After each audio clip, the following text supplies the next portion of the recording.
A patient stands at a pharmacy counter. The pharmacist scans a barcode. A price appears on the screen. To the patient, this number feels absolute, a mathematical certainty handed down by the free market. But behind that single glowing number lies an invisible, sprawling economic mechanism that dictates exactly who pays, who profits, and who survives. The patient assumes the transaction is between themselves and the pharmacy. The pharmacy assumes the transaction is between themselves and the insurer. Both are wrong. Standing between the manufacturer who engineered the chemical, the employer who funded the insurance plan, and the patient who swallows the pill sits an intermediary. They do not manufacture drugs. They do not diagnose illnesses. They do not dispense medication. They are pharmacy benefit managers, or PBMs. Originally, they were hired by health plans to do one simple thing: control prescription costs. They were the administrative bureaucrats of the healthcare system, processing paper claims. Today, they are the architects of the American drug market. The Federal Trade Commission reported that in 2023, the 6 largest U.S. pharmacy benefit managers handled more than 90% of all prescriptions.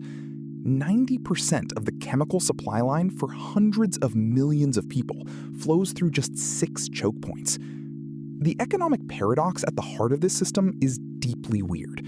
Intermediaries hired specifically to suppress costs for health plans have simultaneously built a business model that profits from opaque rebates, spread pricing, and vertically integrated pharmacies.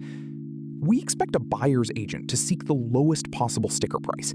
But in the architecture of American medicine, the lowest sticker price is not the goal. The goal is the largest rebate. The mechanism that makes this rational is a masterpiece of hidden incentives. A small group of intermediaries can influence which medicines millions of Americans receive, which pharmacies fill them, and how billions of dollars in costs are distributed.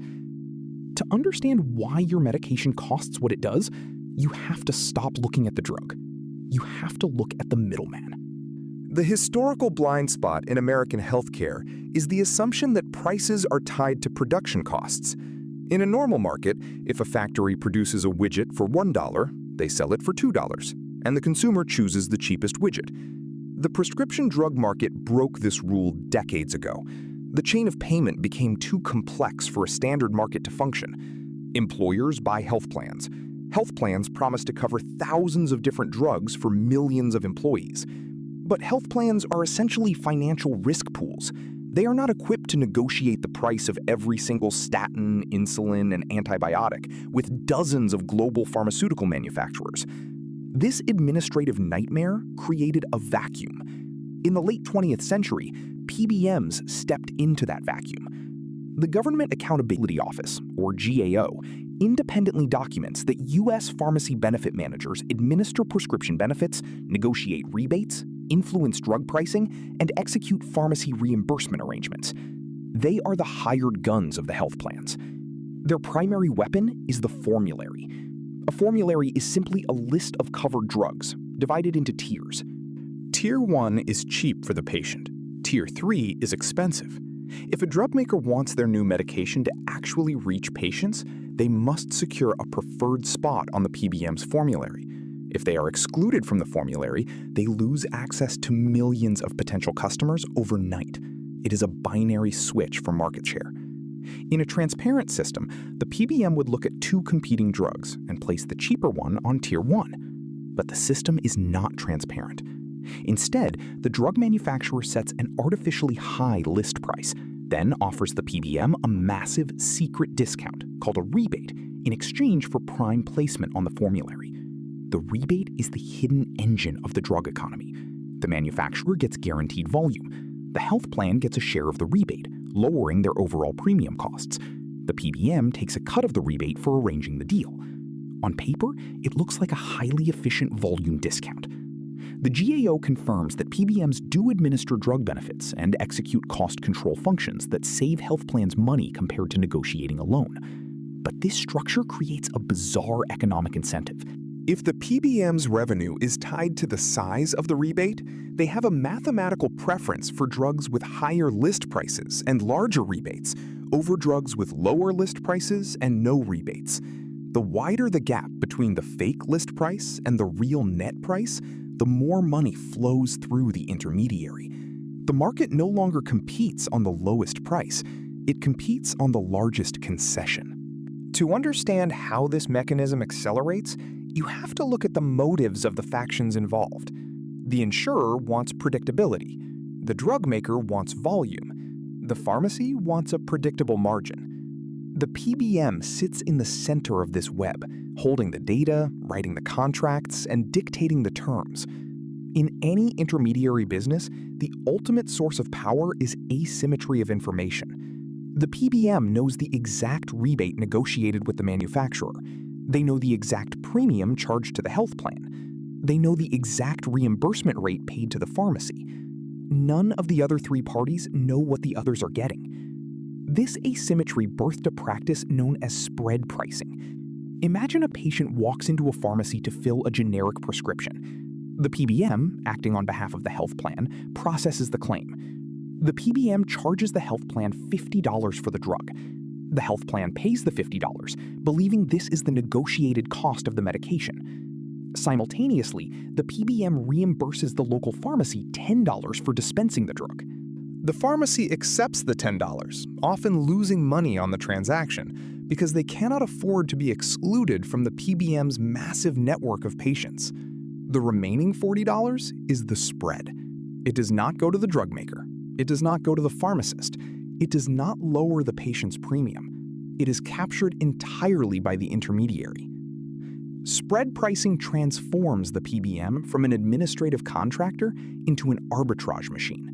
They are buying the drug from the pharmacy at one price and selling it to the health plan at another, in the exact same millisecond, without ever physically touching the pill. The motive is purely rational. If a company is legally permitted to design the contracts on both sides of a transaction and keep the pricing terms confidential, their fiduciary duty to their shareholders demands that they maximize the spread. But the ambition of the modern PBM did not stop at writing contracts. To truly capture the margin, they needed to own the physical infrastructure. They began buying mail-order pharmacies. Then they bought specialty pharmacies that handle the most expensive, complex drugs on the market. Finally, the ultimate vertical integration occurred. The largest insurers bought the largest PBMs. The factions merged. The payer, the negotiator, and the dispenser became a single corporate entity. The boundaries between the buyer and the seller evaporated. The climax of this economic evolution is a system where the referee also owns the teams and the stadium. When a massive vertically integrated PBM designs a formulary, they are no longer just negotiating with external drug makers. They are directing patients to their own wholly owned mail-order pharmacies. They are reimbursing their own corporate subsidiaries. The conflict inherent in this structure is massive. Independent pharmacies across the United States began reporting that PBMs were reimbursing them below the actual wholesale cost of acquiring the drugs, driving thousands of local pharmacies out of business. At the same time, those same PBMs were allegedly reimbursing their own affiliated mail-order pharmacies at significantly higher rates for the exact same medications. The Federal Trade Commission launched an investigation into this sprawling architecture. In their interim staff report, the FTC documented the immense concentration of the market, noting that the 6 largest U.S. pharmacy benefit managers handled more than 90% of prescriptions. The FTC detailed vertical integration, formulary influence, and profound effects on pharmacy reimbursement. They described an environment where intermediaries possess the power to squeeze independent competitors and dictate terms to manufacturers. It is critical to preserve the exact factual nucleus here. The FTC findings include staff analysis and highly qualified language about incentives and potential effects. This does not mean every single PBM contract raises every single patient's price. There are thousands of employers and health plans who actively choose to hire PBMs because the sheer scale of the PBM's negotiating power secures rebates that the employer could never achieve alone. The GAO independently verified that PBMs execute these cost control functions. The health plans sign these contracts willingly, but the structural tension remains unresolved. The PBM model was built to aggregate buying power to force drug prices down. But when the aggregator becomes a monopsony buyer of pharmacy services and a monopoly distributor of patient volume, the incentives warp. If a new, cheap generic drug enters the market but offers no rebate, a vertically integrated PBM might exclude it from the formulary entirely, preferring a more expensive branded drug that pays a massive rebate to the corporate parent. The patient at the counter pays a higher out-of-pocket cost based on the artificially inflated list price, while the intermediary captures the rebate on the back end. The system functions exactly as it was designed to function. The contracts are executed, the rebates are paid, the spread is captured. The regulators issue reports detailing the concentration of power, but unwinding a vertically integrated supply chain that processes billions of claims a year is mathematically and legally daunting. The FTC's interim report specifically points out the leverage PBMs hold over the supply chain. A PBM constructs a pharmacy network. If a pharmacy wants to serve patients insured by a specific major employer, they must sign the PBM's contract. The contract is presented on a take-it-or-leave-it basis. There is no negotiation. The pharmacy either accepts the reimbursement rates, which are often obscured by complex algorithms and retroactive fees, or they lose access to thousands of local customers. These retroactive fees allow the PBM to claw back money from the pharmacy weeks or months after the drug was dispensed, based on arbitrary performance metrics designed by the PBM itself. This creates an environment of total financial unpredictability for the dispenser. The dispenser dispenses the drug, believing they made a marginal profit, only to be billed by the PBM months later, turning the transaction into a loss. Meanwhile, the PBM's own specialty pharmacies are shielded from this specific friction. Specialty drugs account for a massive and growing percentage of total drug spending.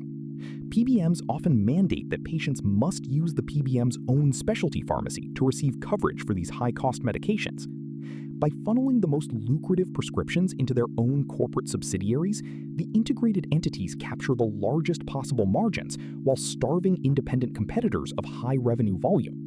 The health plan sponsor receives complex reports from the PBM detailing millions of dollars in savings and captured rebates, but the employer rarely has the auditing rights or the data transparency required to see the spread, the retroactive fees, or the true net cost of the drug compared to an open market.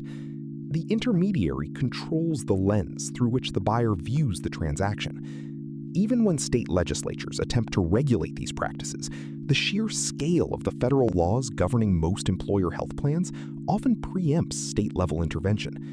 The GAO confirms the complexity of state regulation, noting that while states attempt to oversee PBM operations, the opaque nature of the contracts makes enforcement incredibly difficult. The machine continues to run because the underlying architecture of American healthcare demands an aggregator. The story of the pharmacy benefit manager is not simply a story about healthcare.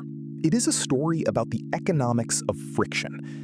In a perfectly transparent market, buyers and sellers connect directly, and intermediaries are only tolerated if they provide logistical efficiency. But when a market is intentionally obscured, when the true price of an asset is hidden behind layers of rebates, spread pricing, and retroactive fees, the intermediary becomes the most powerful entity in the ecosystem. The business model of the future is not necessarily manufacturing a product or providing a service. The business model of the future is capturing the space between the transaction. PBMs proved that if you can control the routing of a purchase, you do not need to own the factory. You just need to own the toll booth. They transformed administrative paperwork into leverage. They turned a cost control mandate into an arbitrage empire. And they did it entirely within the bounds of corporate contracts and negotiated agreements. The consequence for the American worker is profound. Every dollar captured in the spread, every rebate withheld from the premium pool, is a dollar that employers cannot pay in wages. The invisible tax of the intermediary economy drags on the entire system, lowering the purchasing power of the population while concentrating capital in a handful of vertically integrated conglomerates. The regulators at the FTC and the auditors at the GAO can document the mechanism, but exposing a mechanism is not the same as dismantling it. As long as the buyers demand complex risk pools, and as long as the sellers demand guaranteed volume, the middleman will always find a way to extract a margin. The architecture of a price is rarely a reflection of value. It is a reflection of power. We are left looking at a healthcare system that spends more per capita than any other nation on Earth, driven not by the cost of the cure, but by the cost of the transaction. If the entity hired to negotiate your survival is legally permitted to profit from the complexity of your illness, who is actually the customer, and who is the product?